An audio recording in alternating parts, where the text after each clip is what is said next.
and welcome to Newsmakers on CHCH Podcast for this Thursday, June 27, 2024. I'm Louie Butko. Thanks for checking in with us however you found us. And it's been a while since we've done this, or our other program, the Trending Now Podcast. So I figured, why not do two things at once? And on that note, I'm very pleased to be joined by the host of Trending Now, Nicole Martin, a born and raised Hamiltonian. Nicole is celebrating 10 years at CHCH this fall and has covered some of the biggest stories in the area during that time. Nicole has become a staple across CHCH in her time here. In October 2022, launched Trending Now alongside her co-creator Laura Sebin. And when she's not chasing the biggest stories, she's chasing around her little toddler alongside her husband Louie. I could have gone even further back. Do you remember this one? Yeah, I was just gonna say, is this my demo? This is your 2021? demo. Is your demo? I was looking for that was one of my favorite days. Snow day. I was looking for like 2024 or 2014 demo stuff. I couldn't find anything about that. I think I quickly deleted all of that. September 2014 is when you joined the Morning Live crew as the breaking news reporter. Yeah. Speech pathology, speech therapy. You went to school for. Yeah, well, public speaking, essentially. Yeah, okay. yeah. Speech communication was my major. So you always knew you wanted to do this? I did. Like in high school, I definitely did. I was one of those people that did the morning announcements. So everybody who's come on this show. Yeah. So like they say the same thing. We've had a few of these where we've been like, oh, like, you know, thanks for coming on. Like, let's learn a little bit more about you. I'm pretty sure I did the announcements in high school. And I did. I absolutely did. I ran student council. I did that kind of stuff. No, but ours were live video. It was actually everyone had a TV. It was Waterdown High, right here, born and raised Hamilton. Yeah, that's right. No, so we had TV screens. We actually did them live every Friday. We had our morning announcements. So I was Anchor Nicole in high school. Yeah. But I didn't get into Ryerson. That's where I wanted to go for radio and television. So Ryerson, we would have been applying at the same time. Ryerson needed this whole portfolio thing. And you had on-air experience. I had nothing. Louie, so I didn't get into Ryerson. Cutoff average, I think are we the same age? We're the same age, Okay, cutoff average that year was, I think they said, a 94%. And look at us now. Hello. You're not even Ryerson anymore. They wanted me to upgrade my English mark. I had like high 70s or something. Yeah. It should have been better, but I went to summer school to upgrade. Yeah, right?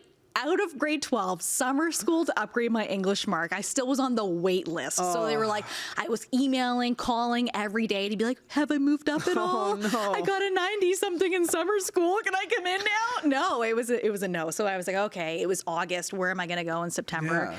And I saw this program at the University of Waterloo, and it was all about speech communication, so public speaking. I thought perfect. Minored in drama, great for memorizing lines and memorizing, your spiel. Any roles during your university time that we would have seen you in? No, background. I did background stuff. Yeah, no. I was more interested in like voice technique. Yeah. Any kind of course that would help. The lips, the teeth, the tip of the tongue. The tip of the tongue, the teeth, the lips. And then you drop the jaw. Yeah. So I took one of those classes at Niagara College, like a public speaking class. Because I've told the story. I wanted to go to business, wanted to look good in a suit, so I did this. Now I don't even wear suits. Like, ironically, like I hate putting on a suit. Hey, you full still tie. look professional with your golf tee, my little your polo. Yeah, if Laura Brody's here, she's like, that's the second time he's worn that polo this week. She watches my outfits.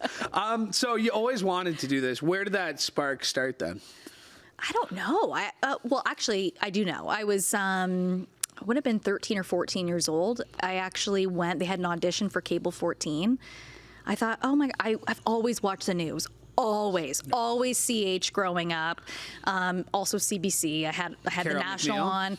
Peter Mansbridge. Watched him every night religiously with my mom and my dad.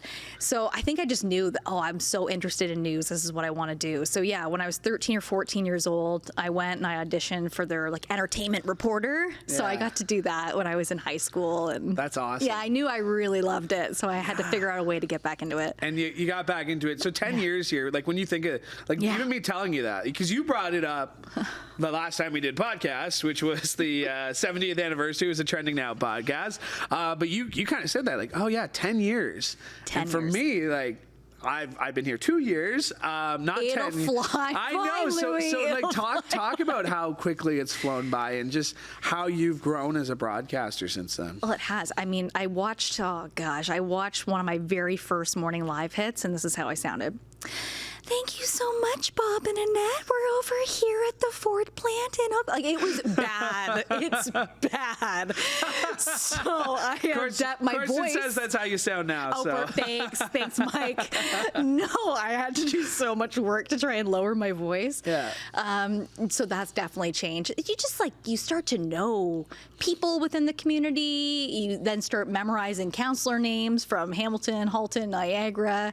Yeah, I think you're everything. You have to read so much. Yeah. And learn so much about almost everything. I get the feeling hosting a show called Newsmakers and Trending Now Podcast. Yeah. I know the feeling. I know the feeling because I was James Douthie. I interviewed him in college. Somebody I wanted to I still aspire to be, world class broadcaster. Does a lot of cool things with sports. And he said the line that sticks with him most is that you got to be a jack of all trades, master of none. And that's kind of how I feel. Like I'm not the best reporter in this building. I'm not the best. You're great, Louie. Thank you. I appreciate that. That's all I wanted to hear. You've got a great personality. Yeah, that's it. We're done. The show is over. Well, speaking of personality, I do want to get this because I do want to credit you. You are as genuine on air as you are off. It's really nice. But I honestly people ask oh, what are these people like? I'm like, Nicola's the sweetest. Me. You can tell, there's on-air Louie, and then there's, not on-air Louie. It's not a character, but it is this, for me, it's flipping a switch. For you, it's not that. It's just you are who you are on camera, which I really appreciate. Oh, that's really, really nice. Yeah. I think people are stereotyped as having huge egos in the industry, and that's what I've really loved about CH, is I don't find that with people here. I think people are pretty genuine in who they are. I would say you are genuine too. You're funny on air and off air. That you can't fake. Yeah. That's who you are. But what you mentioned too is being a jack of all trades, master of none. Is that the line? Yeah. Okay, I'm going to butcher that. But it's true because since starting 10 years ago, I started as a writer, did overnight writing, did morning live, did the evening news, started hosting, started filling in anchoring. You have to be adaptable, producing even as well, and writing. So you have to be able to do everything. And that's, I think, what makes the years fly by so quickly. Yeah. You're going from one thing to the next and you're trying all these new jobs, and it's a great opportunity. I've just been thinking in the last week, the amount of different things I've done. See? Just in this list them off. So and next week and the July, week after. So I'm looking at July, I'm looking at, I got my big calendar in the kitchen, and it's I don't think I go more than 3 days on the same shift, which I appreciate. And I think, could be appreciated by your bosses that I'm a versatile guy. You can throw me here and whatever, and I'm going to complain. I'm going to complain a lot most of the time, but I'm going to do the job at the end of the day, and that's all that matters. And that's, I think, how you succeed in the industry. Wow. You have to be able to be versatile. Speaking of advice for the industry, go back to you 10 years ago. Other than find that right pitch, what piece of advice do you think has helped you or would have helped you 10 years ago to where you are now? I think we just touched on it. Yeah. I think you have to be a team player, number one. You can't think if you're a reporter or a host that it's all about me, da-da-da-da. I've met people that are like that, but you have to know you work in a team. The whole product on air, it's a team effort to come together. So that's really important to have that different mindset, and also know it's going to be tough. It's going to be hard work. And I think this was something that I was shocked with is not everyone's going to like you. Okay, so that, and to me, I was oh. How long did that take? I'm how long did it take? How long did it take for you to realize and to not let it bother you that not everyone's going to like you? It still affects me to this day. I'll still get emails and come home, and my husband Louie will be like, oh. What's going on? I'm like, someone didn't like my eyebrows. They're too dark. Things like that, they stick with you. But you have to let that go. So you have to know, too, that and just focus on the job, focus on being fair, getting both sides of the story. And that's all that people should ask for. It is something entirely different when you are the person on camera and getting the responses. It is one thing for someone close to you, someone you love, someone you trust, to tell you, it's okay. It does it's just some idiot on the internet. Yes, it's just some idiot on the internet, but they're not talking to you. They're not attacking you. They're not making fun of you or I'm the one on camera. This is my job. I have to go on camera every day. I do find it is a weird, there's not too many people who know that feeling of, even if I was on camera once, I still got to go back on and do it tomorrow. Exactly. Like it is hard not to read the comments, and it's hard not to let it affect you. And it's even harder to hear other people outside of the bubble. No kidding. And again, I'm not flattering ourselves here, but we are on camera. Like, we don't have a choice. I can't just not go on air the next day because somebody hurt my feelings. Oh, yeah, you have to keep going on. Yeah. Oh, for sure. I think one of the hardest days was coming back after the mass layoffs in 2015. And it was obviously a very tense time, but being out in the community, it was a lot of people coming up being like, why would they keep you, of all people? And you're like, you feel terrible enough already, for everything that you witnessed and what others are going through. So that was really, I felt so awful for all those people at that time. That was awful. But yeah, like you have a job, you have to keep doing it, you have to keep going on. And one thing my mom always told me because I was 22 when I started here. Just 8. Hello, I'm 32, everyone. But yeah, hey, woo! But yeah, when I first started, still young, still hip, whatever. Yeah. No, she actually used to say to me, she's like, when you watch someone, especially someone who's new and young and starting out for the first time, do you want them to fail? I'm like, no. Like, you watch someone, you're like, okay, like, I'm rooting for you. And I think for people going back to advice, I think that's a big thing. Is you have to just feel like people are rooting for you. There are going to be the few that have, keyboard fingers and will go online and bash you, sure. But for the vast majority of viewers, they're rooting for you. They want you to succeed. Yeah. Who wants anyone to fail? It's not nice. There's a conversation online the other day, and it got to my odor.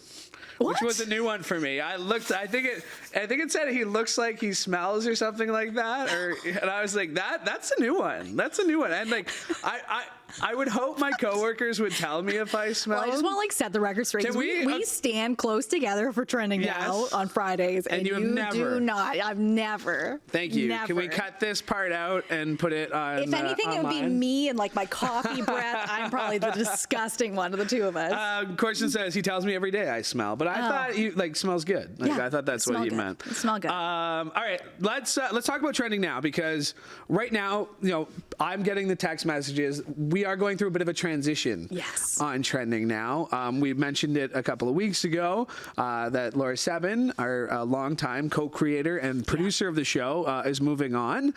And there's a bit of a transition happening right now. So can you explain to us, why we're seeing repeats? Like what's going on there? Yeah, there's a mass hiring happening. So shout out to anyone looking for a job at the moment. It's a great job.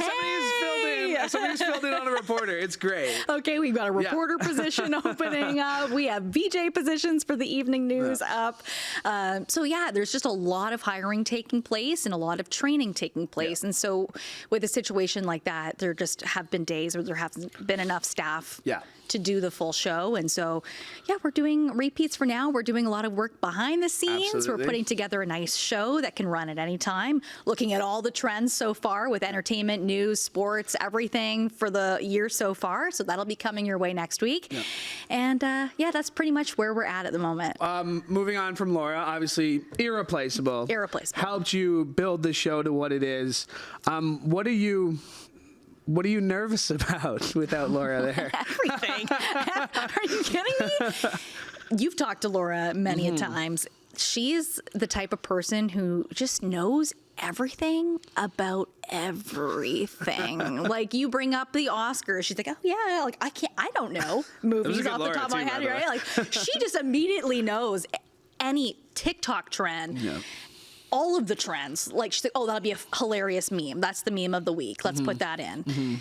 That type of skill, that is hard to come by. That is for sure. So we're certainly going to miss that. Podcast isn't going anywhere. No. Trending Now podcast. Trending Now podcast. Here to stay forever. Not going anywhere. Here to stay forever. I'm always looking forward to being a part of the next generation of Trending Now, and I know it's like I've had this little podcasting going too for a while. So a lot of that was to the thanks of Laura, who, entrusted me to get to talk about her show every week. So yeah, we're really going to miss her. We will. We absolutely will. Don't make me cry. I can't. We have all the balloons set up for her back there right now. I blew most of them. You Dave Meidler will take some credit, but he quickly switched to the arch duty. Because we haven't done a Trending Now podcast in a while, let's just throw it at you here. Yes. Let's do a little Trending Now podcast. What would definitely be on the show tomorrow would be reacting to the Trump-Biden debate. I find it interesting that the attack has been Biden is a degenerate old man who can't speak and can't put two sentences together, to he's going to be on drugs. We need to drug test him. He's going to be on Adderall. He's going to be on cocaine. He's going to be on energy drinks. He's going to be on Mountain Dew. Pick a lane, people. Is he going to suck or is he on drugs? Is that the only two options here tonight? Yes. I don't know. It'll be very interesting to see because I've been watching a lot of Biden's press conferences in their entirety, and he seems very with it when he is giving his press conferences. Obviously, he has a script. He's got teleprompters. But he won the debates 4 years ago. He really did. Not just Democrat analysts looking at it, but Republicans too. Biden came out on top. So it will be very interesting to see where his head is at 4 years later because he's in his 80s. Trump's late 70s. Yeah. And Trump has said some strange things too that have been taken in a weird way. He might be losing it a little bit at times. The battery in the boat. Would you rather be electrocuted in the boat or die by shark? And the one thing is he's also complaining. He's I don't use a prompter, but there's a videotape a week ago being the prompter's not working. This piece of shit's not working. So I don't know. I even remember during the pandemic too. He'd say things let's just inject Clorox into ourselves. And you're where is this coming from? So who knows what either of them are going to say tonight? I really don't want to watch though. Oh, I really don't want. I feel I'll have secondhand just get the words out. Yes. Just say it. Well, I think there were some rules too. So the candidates agreed to appear at a uniform podium. Microphones will be muted throughout the debate except for the candidate whose turn it is to speak. And it's automatic too.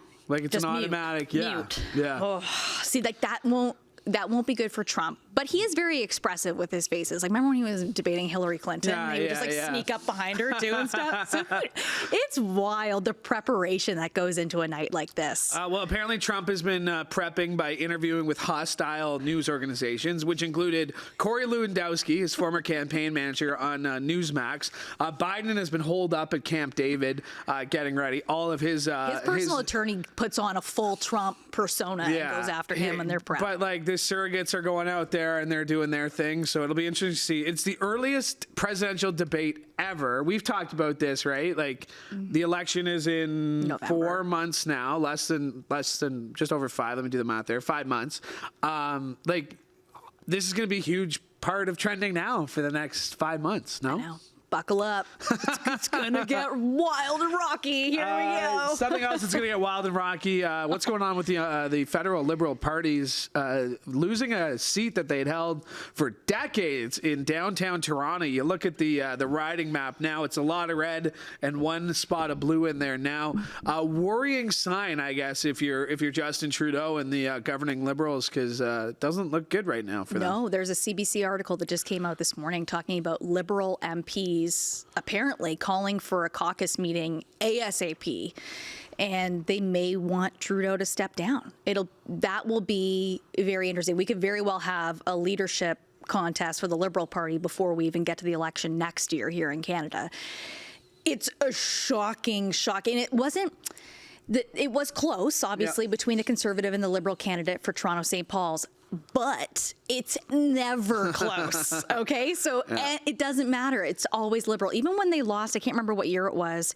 I had it written down, but at one point, in 2011, that's it, the Liberals lost a lot of seats, but they still kept Toronto St. Paul's. So this is seen as one of the biggest strongholds for the Liberals. Like you mentioned, decades. It's over 30 years they've held this seat. So the fact that it even marginally went to the Conservatives is a shocking thing to see for the Liberals. People pointing out the NDP, also not a great showing for them, right? No. And what's Jagmeet going to do? And the current minority Liberal government is being supported by the NDP. Listen, if the Liberals don't want an election anytime soon, the NDP definitely don't want an election anytime soon. I don't remember where they're at right now with their financing for an election, but they needed to raise more money as well before they even think about calling one. Yeah, it's gonna be interesting to watch this summer. The Ontario Conservatives staying busy. The Science Centre closure. A lot of things happening this summer, and I know, why can't it just be like an easy-going summer? Yeah, I'm enjoying myself so far. I've been enjoying my summer. Not gonna lie. It's such a busy time. Yeah, let's. Like I said, you started Morning Live. I'm hosting Morning Live next week. Any advice when it comes to waking up early and setting those alarms? You haven't done it for a while, but many alarms, set many alarms. I was terrible, and I would go through McDonald's every single morning. Yeah, I had chicken nuggets like every day. 2:45 a.m. Chicken McNuggets. Yeah, they're still open. Yeah. Great, I'm coming through. That's amazing. So yeah, make sure that you're fed. Okay. That always helps, right? You don't want to get headaches when you're on the job. And set 1,000,000 alarms. Yeah, I got my watch, I got my personal phone, I got my work phone, and they're like on either side of the pillow. So it's just like, for me, I needed one like out of my bed. Oh, so you have to. Because to me, I am notorious for like just turning it off and falling back asleep and forgetting I even turned it off. So. Well, really appreciate you doing this. Thanks, Louie. You were my last guest on my last podcast, my first guest of this one. So thank you. And I think it's going to be a hot minute before you have another one. Yeah. In case you're wondering, Where's Louie going to be? In case you're wondering, I'll be on Morning Live a couple times this week. I'll be reporting a few times, so we appreciate it. Make sure you like and subscribe to CHCH Podcast. You never miss an episode of this show or any of the other great shows we have for you, including Sportsline. That's going to be continuing new all summer long. Thanks, Nicole. I just started talking and they went to the credit screen, which is what I was expecting them to do. But thanks, Mike Corsten, for directing today's episode as well, because we really do appreciate it. And yes, as mentioned, not sure when we'll be back exactly for the Newsmakers podcast, but it'll hopefully be sooner rather than later. One more time, thanks, Mike Corsten, and thank you for listening. Make sure to like and subscribe. Go to chch.com/podcast if you're watching. Scan the QR code on your screen. From all of us here at CHCH, I'm Louie Bucko. Have a happy Canada Day weekend, and we'll talk to you next time.